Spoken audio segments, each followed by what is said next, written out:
जिगर के तमाम अमराज, जिगर का वरम, ज़ोफ़े जिगर, हेपाटाइटिस सी, बी, ए और तमाम जिगर के अमराज, इवन के जिगर का कैंसर लास्ट स्टेज पर भी हो तो उत्बाए इकराम के लिए ये नुस्खा ग्रां कदर तोहफे से कम नहीं है।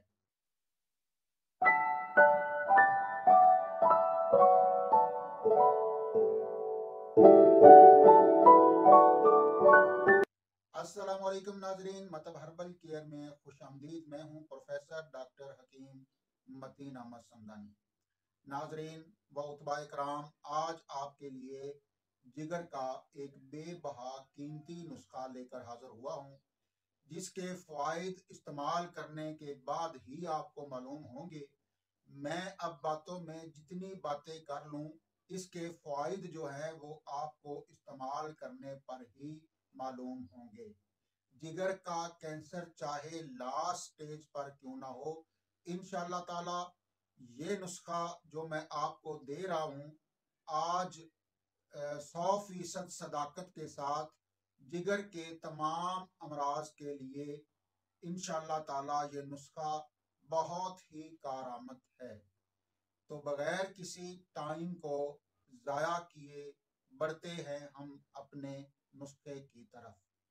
तो नाजरीन व उतबा इकराम, अफीमू आपने लेना है 50 ग्राम, हल्दी आपने लेनी है 50 ग्राम, रेवंत खताई आपने लेनी है 70 ग्राम और रसौंत इंडिया मुसफ़ा जो है वो आपने लेनी है 50 ग्राम और अफसन 3 आपने इसमें डालनी है 40 ग्राम।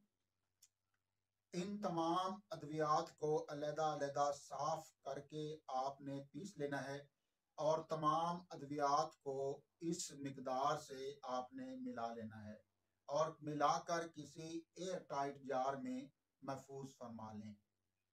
अब खाने का तरीका भी समात फरमा लें। 3 माशा सुबह, 3 माशा शाम ताज़ा पानी के साथ आपने इसे इस्तेमाल करवाना है। और इसके साथ जो मैंने पिछली वीडियो में एक नुस्खा बताया है, वो नुस्खा कैप्सूल जो भरे के हमने रखे थे, वो 1 कैप्सूल सुबह, 1 कैप्सूल दोपहर, 1 कैप्सूल शाम आपने इस्तेमाल कराना है।